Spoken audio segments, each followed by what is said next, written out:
Prancis tuh kasus pertama corona di luar Asia, kalau nggak salah. Di Eropa, salah, di Eropa. Jadi kasus pertamanya itu di kota Bordeaux, di daerah barat. Terus ada beberapa kasus di Paris yang merupakan kasus dari Tiongkok. Cuma ternyata setelah, jadi ini desas-desus baru sekarang juga kayak ternyata para pakar kayak mengestimasi udah ada kasus di Prancis sejak bulan Desember. Jadi ada orang, enggak, ini udah dikonfirm bahkan, ada orang di Paris gitu kayak mengeluh sesak nafas lalala, terus masuk ke rumah sakit, terus ya udah dia sembuh, tapi akhir-akhir ini kayak dites ulang gitu sampelnya dia ternyata positif COVID gitu. Ya, anyway, udah kelihatan belum ini ya? Udah. Ya. Nah, jadi Prancis sekarang itu total case-nya udah 138.000, hampir 39.000. Yang mana 26.000 itu meninggal, 56.000 udah sembuh, dan sisanya 56,5. Cuma ini ada yang bintang itu adalah kayak semacam PDP-nya gitu loh. Cuma PDP-nya ini cuma dihitung untuk kasus-kasus yang di dalam rumah sakit. Salah, bukan rumah sakit, apa namanya? Retirement home gitu, yang lain nggak dipertimbangkan. Ya gitulah. Terus, Prancis kan di lockdown tuh, jadi itu desas-desus lockdown udah muncul sejak pertengahan bulan Maret. BTW masih kedengeran kan? Ya, masih kedengeran. Masih. Ya, masih. Masih. Terus, pokoknya 12 Maret udah ada kabar mau lockdown. Terus sudah ada perintah buat semua pekerjaan diliburkan, sekolah diliburkan gitu, tapi belum lockdown. Terus tanggal 15-nya tuh kalau nggak salah hari Senin, kayak orang Prancis tuh reaksinya kayak mereka langsung menganggap itu liburan gitu, kayak ya kalian familiar ya kondisi ini mungkin. Anggap liburan, terus langsung kayak piknik gitu ke ruang terbuka, ke taman lalala. Terus kayak malamnya presiden langsung kayak televised conference itu kayak, oke, saya sangat kecewa dengan kalian, besok lockdown. Thank. Terus ya udah lockdown per tanggal 16 Maret, lockdownnya sama kayak Italia kurang lebih. Cuma dendanya nggak sebesar itu. Dendanya itu cuma kalau misalnya ketahuan sekali 130 euro, 2 kali double, 3 kali masuk penjara. Terus ya udah sejak itu lockdown, dan ini grafiknya sekalian ada perbandingannya terhadap 3 negara tetangga yang kurang lebih bersamaan kejadiannya. Sejak lockdown sih Prancis ya naik dulu, terus perlahan kayak 1 bulan kemudian mulai flattening gitu. Cuma bedanya yang aku perhatiin sih di sini tuh Prancis entah kenapa rate orang yang sembuhnya nggak sebanyak negara-negara lain. Kayak kalau misalnya dilihat tuh kayak kurvanya malah cuma flat doang, nggak turun gitu. Menurut laporan sih kayak tingkat penularannya udah bisa dikontrol. Jadi kayak kalau misalnya ada yang iseng baca-baca gitu kayak epidemiologinya, si R0-nya, si satu orang menular ke berapa orangnya itu di Prancis kayak udah 1 atau kurang dari 1 gitu loh. Jadi ya udah bisa dikatakan epideminya ini udah agak terkontrol. Cuma ya rate penyembuhannya itu loh yang nggak naik-naik. Ini juga aku nggak ngerti kenapa. Anyway, lanjut. Oh ya, kebetulan tuh besok di Prancis bakal mulai ke fase apa sih ya, kembali ke normal tapi perlahan-perlahan gitu. Nah, ini juga sama kayak di Italia, di Prancis tuh ada bikin, kalau misalnya keluar harus ada surat juga, cuma kalau di Prancis bisa, jadi mereka udah nyiapin website gitu, kita tinggal masukin nama, tanggal lahir, lalala, tinggal di mana, yang ini yang disensor, hehe. Terus kayak dijelasin gitu, jadi ini kayak semacam basis hukumnya gitu untuk membuktikan bahwa kita jujur. Apalagi kayak saya bertanda tangan di bawah ini menyatakan bahwa lalala gitu. Jadi ini kayak dijelasin, saya bertanda tangan bahwa saya keluar dengan tujuan, yang dibolehin tuh cuma kayak tujuan pekerjaan yang nggak bisa dikerjain dari rumah, dan itu harus di-accompany sama surat dari kantor, belanja untuk kepentingan primer, ke dokter, ngurusin orang yang butuh care gitu, kayak orang tua. Terus olahraga gitu sebenarnya juga masih boleh, cuma maksimum 1 jam dan 1 kilo, maksimum jauhnya 1 kilometer dari tempat tinggal. Sama panggilan administratif atau hukum. What, I don't know. Terus kayak ditandatanganinnya tuh ya ditandain itu ada dibuat pada tanggal berapa, jam berapa, jadi udah ketahuan gitu keluar jam berapa, bisa diukur sejam, terus ada QR code-nya buat dicek. Cuma masalahnya, nah ini aku nggak ngerti apakah karena aku tinggal di kota kecil aja, ya itu sebenarnya aku kalau misalnya keluar tuh jarang lihat polisi. Lihatnya cuma sekali, terus dia lewat doang nggak dicek gitu. Terus kalau aku perhatiin juga orang-orang tuh sebenarnya masih keluar-keluar aja gitu. Mereka keluarnya discreet sih, tapi kayak biasanya kayak di taman ngumpul-ngumpul gitu, sekarang udah nggak ada. Kayak mereka cuma kayak ngunjungin tempat orang aja. Mungkin beberapa dari kalian yang udah aku curhatin tahu cerita tetangga aku yang masih selalu mengundang teman-temannya. Ya gitu deh. Terus kayaknya ya mereka masih bisa apa sih beraktivitas dengan semi normal secara sosial. Cuma sih aku mendapat kesan sih orang-orang di sini ya mayoritas masih patuh lah, soalnya ya efek dari lockdown-nya ini ya lumayan kelihatan, tinggal disembuhinnya aja. Terus keadaan di kota aku sekarang kayak gini. BTW aku tuh bukan di Lyon, aku dulu di Lyon terus pindah ke Saint Etienne. Sebentar, sorry. Aku pindah ke Saint Etienne, dan ini salah satu square di Saint Etienne-nya, jadi dia tuh ya sepi. Terus ini salah satu kayak jalanan yang biasanya rame gitu, ini kayak old town-nya gitu, jadi banyak bar gitu, dan sekarang jadi rame, jadi sepi, sorry. Terus kalau misalnya mau masuk ke supermarket, kayak mau masuk Dufan. Dan cuma kalau misalnya supply di supermarket sih sebenarnya aman-aman aja, nggak ada, kayak kalau misalnya di kota besar sih aku dengar ada shortage gitu, kayak di Paris, kayak ya biasa toilet paper dan teman-temannya gitu kurang. Cuma di tempat aku tuh enggak, kayak aman-aman aja. Paling logistiknya aja yang agak terganggu, jadi kalau misalnya, jadi sering ada barang kosong, cuma kayak misalnya seminggu lagi datang tuh ada gitu loh barangnya, nggak hilang terus-terusan. Dan aku juga personally kalau misalnya belanja, karena emang cuma mampu ngangkut beban seminggu juga, jadi kayak cuma belanja buat seminggu gitu, aku nggak nyetok-nyetok, dan ya bisa kayak aman-aman aja gitu loh, nggak ada masalah. Dan kalau misalnya kehabisan di supermarket misalnya, bisa ke kayak toko yang lebih kecil gitu, kayak your neighborhood store atau apalah gitu. Cuma yang di Prancis yang kekurangan adalah masker.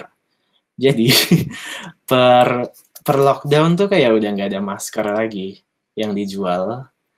Jadi kayak sejak lockdown tuh aku keluar-keluar tuh ya antara nggak pakai masker atau pakai itu doang, apa sih? Soalnya aku nggak punya masker kain juga kebetulan, dan nggak beli. Pakai buff yang kayak buat motor gitu deh, kalau sih buat ski ya. Sebenarnya kayak buat motor. Kenapa kurang masker? Soalnya jadi tuh ini kayak semacam trauma gitu, trauma. Jadi itu Prancis itu krisis kesehatan separah ini tuh kalau misalnya nanya ke orang ya, kayak sebelumnya kan Prancis juga kena SARS, flu burung sama flu babi. Cuma itu kayak di Prancis kurang lebih mereka ya terpukul juga, cuma nggak separah sekarang. Yang katanya seheboh sekarang itu dulu pas epidemi antraks sapi gila tahun 90-an gitulah. Terus ya udah. Nah, pas tahun 2005 kan flu burung. Pada saat itu Prancis katanya lumayan siap untuk menghadapi ini.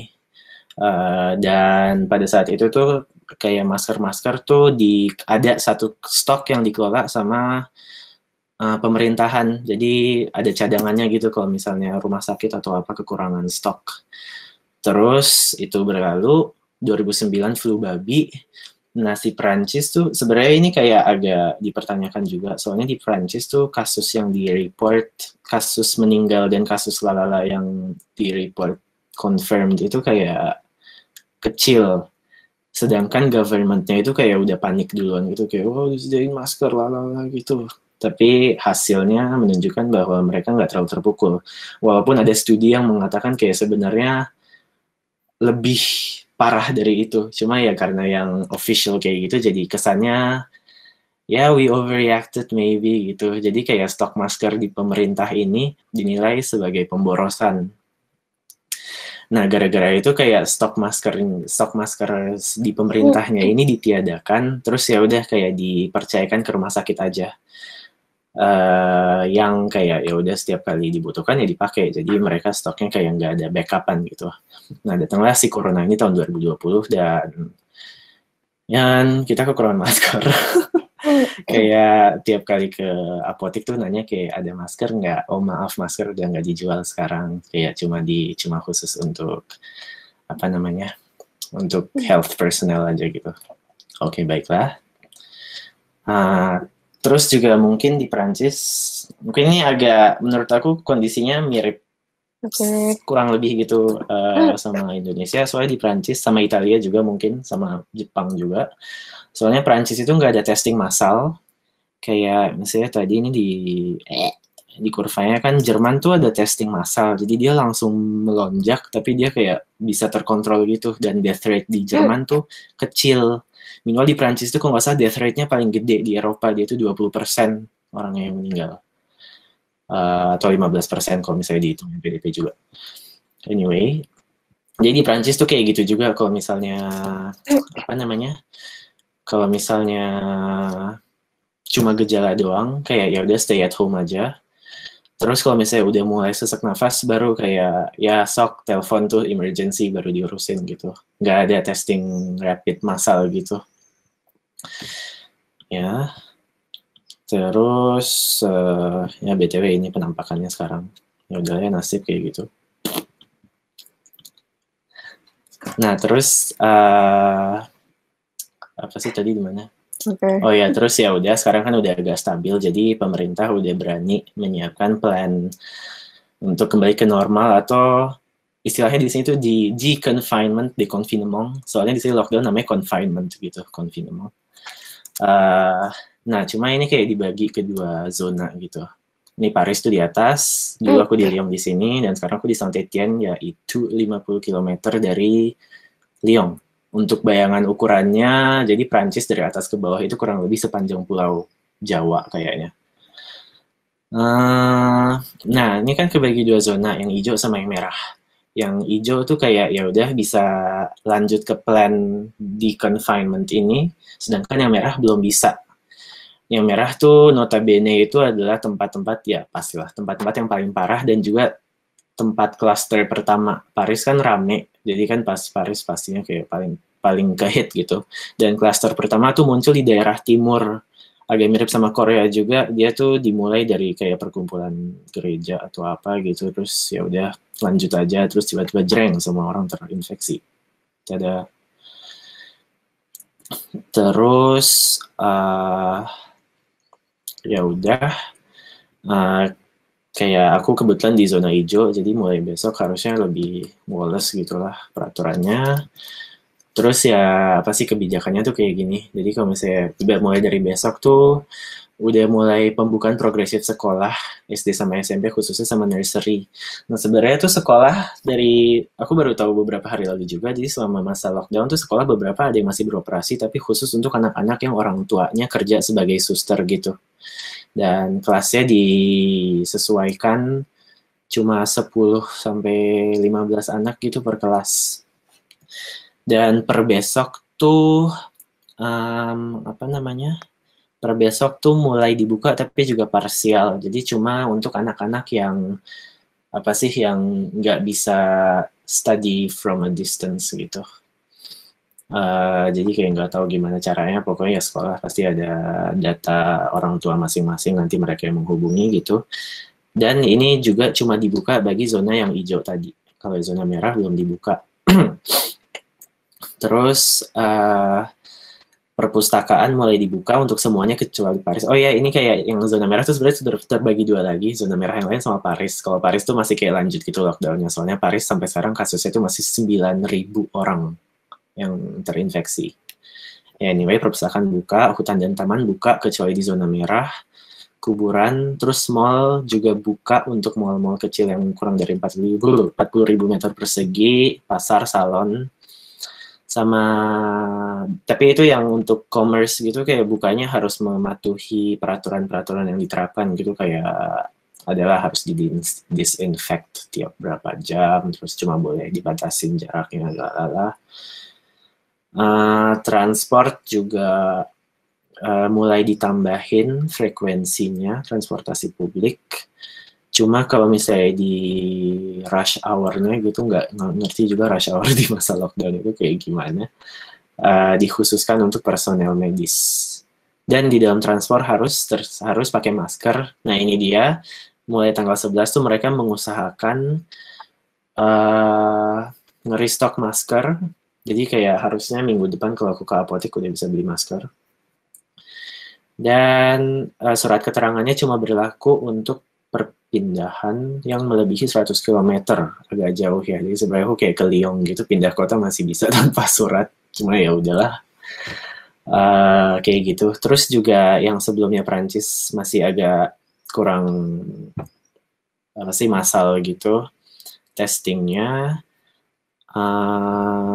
Ya katanya sih mulai tanggal 11 Mei mereka akan mulai tracking yang lebih rigorous gitu kayak di Korea atau di Singapura yang beneran kayak di SMS dikasih kabar kayak gitu. Nanti kita lihat saja.